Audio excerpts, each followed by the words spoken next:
નમસ્કાર મિત્રો, આજની આપણી આ રસપ્રદ ચર્ચામાં સૌનું ખૂબ ખૂબ સ્વાગત છે. આજે આપણે પાવર સિસ્ટમ એન્જિનિયરિંગના એક બહુ જ મહત્વના અને પ્રેક્ટિકલ વિષય પર વાત કરવાના છીએ.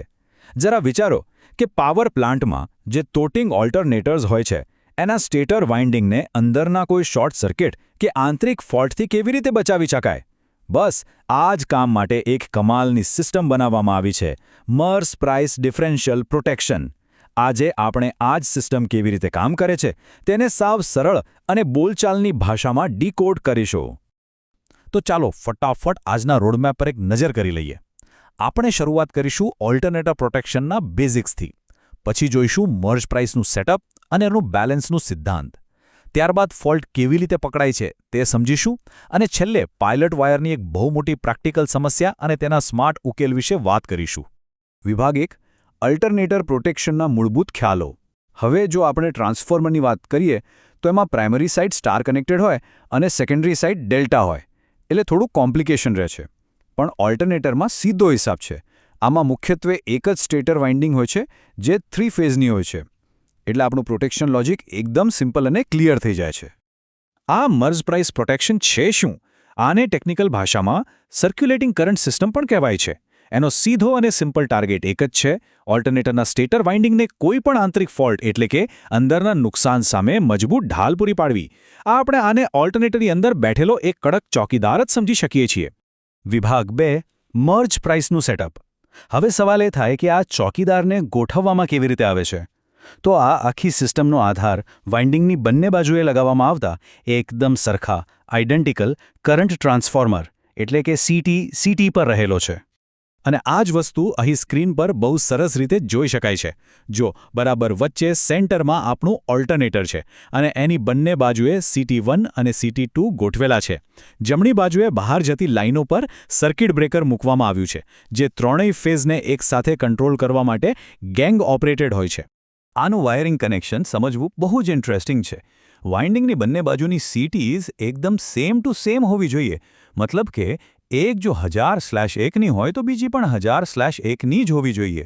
આ CTને એકસાથે જોડીને એક ન્યુટ્રલ પોઈન્ટ બનાવવામાં આવે છે અને તેને ગ્રાઉન્ડ કરી દેવાય છે, જેને આપણે સ્ટાર કનેક્શન કહીએ છીએ. અને પછી સૌથી મહત્વનો ભાગ આવે છે. દરેક ફેઝના વાયર, જેને પાયલટ વાયર કહેવાય છે, એની બરાબર મધ્યમાં રિલેની ઓપરેટિંગ કોઇલ ગોઠવવામાં આવે છે. વિભાગ 3, બેલેન્સનો સિદ્ધાંત. તો આ આખું સેટઅપ થઈ ગયું, પણ આ કામ કેવી રીતે કરે છે? અરે, આ આખી રમત બેલેન્સની છે. આ સિસ્ટમ કિર્કોફના કરંટ લો પર કામ કરે છે. આપણે એને ન્યાયના ત્રાજવા જેવું જ સમજી શકીએ. જેટલો કરંટ અંદર આવે, બરાબર એટલો જ કરંટ બહાર જવો જોઈએ. કોઈ ગોટાળો નહીં.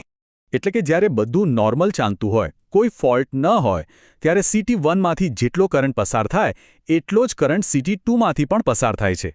મતલબ અંદર આવતો કરંટ અને બહાર જતો કરંટ બિલકુલ સરખો હોય છે. આ સ્થિતિમાં આ બે વાયરો વચ્ચેનો ડિફરન્સ સાવ શૂન્ય થઈ જાય છે. પરિણામે રિલેની ઓપરેટિંગ કોઇલમાં જતો કરંટ બિલકુલ 0 એમ્પિયર હોય છે. કોઈ કરંટ રિલેમાં જતો જ નથી અને આખી સિસ્ટમ એકદમ શાંતિથી પોતાનું કામ કરે છે. આ બંને સ્થિતિનો તફાવત બહુ સ્પષ્ટ છે. સામાન્ય સ્થિતિ હોય ત્યારે એકદમ શાંતિ અને સંતુલન હોય છે.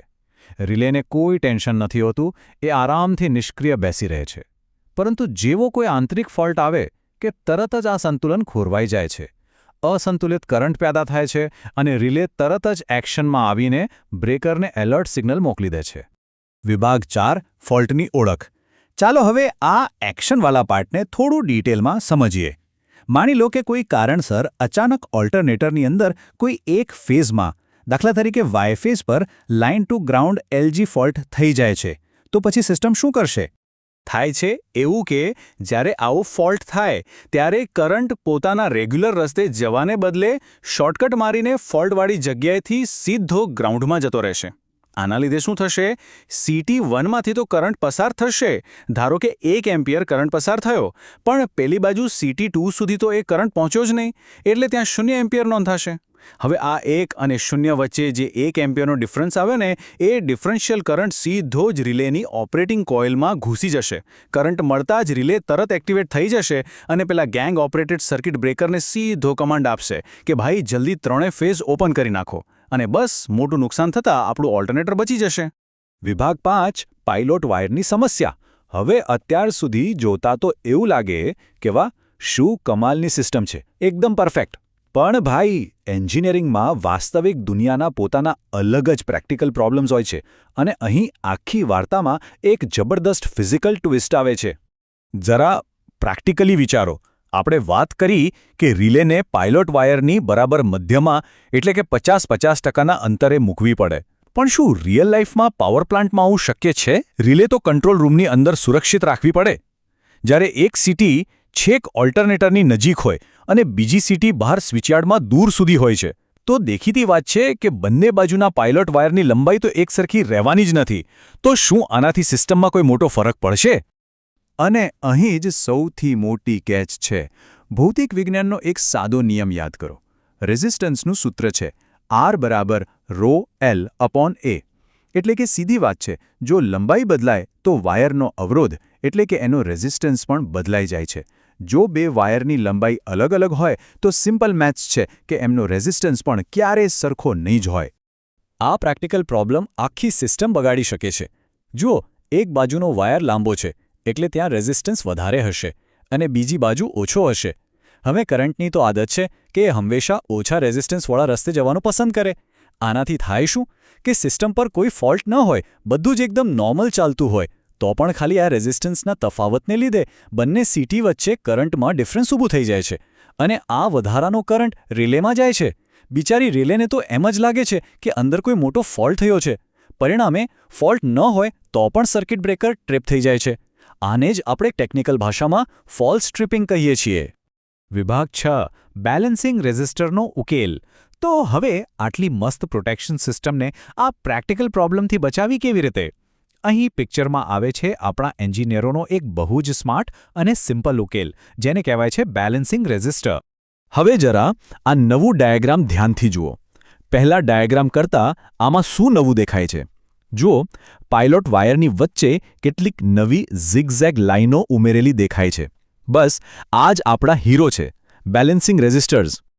આ કામ કેવી રીતે કરે છે એનો કન્સેપ્ટ બહુ જ મજેદાર છે.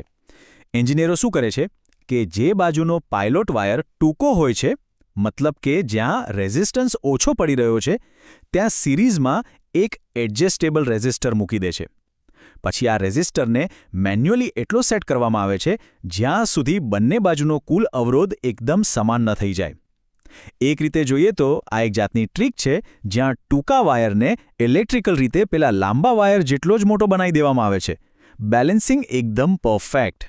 મૂળ દસ્તાવેજમાં પણ આ જ વસ્તુ બહુ સ્પષ્ટ રીતે સમજાવી છે.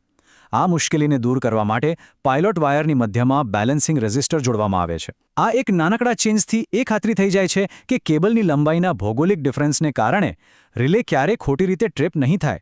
હવે આપણું મર્જ પ્રાઇસ પ્રોટેક્શન સાચા અર્થમાં તૈયાર છે, જે માત્ર ને માત્ર સાચા અને ખરાબ ફોલ્ટ વખતે જ એક્શન લેશે. તો આ આખી ચર્ચા પરથી એક બહુ મસ્ત વાત શીખવા મળે છે કે થિયરીમાં ભલે બધું ગમે તેટલું પરફેક્ટ લાગતું હોય, પણ પ્રેક્ટિકલ એપ્લિકેશનમાં નાની નાની ભૌતિક વિગતો કેટલી મોટી અસર પાડી શકે છે. જતાં જતાં વિચારવા માટે એક પ્રશ્ન મૂકતો જાઉં છું. આપણા આવા બીજા કયા પરફેક્ટ એન્જિનિયરિંગ મોડલ્સ હશે જેમાં આવી જ કોઈ છુપી પ્રેક્ટિકલ મર્યાદાઓ રહેલી હશે? વિચારજો જરૂર. આશા છે કે આજના વિશ્લેષણથી મર્જ પ્રાઇસ પ્રોટેક્શનનો કન્સેપ્ટ એકદમ ક્લિયર થઈ ગયો હશે. છેલ્લે સુધી જોડાયેલા રહેવા બદલ ખૂબ ખૂબ આભાર.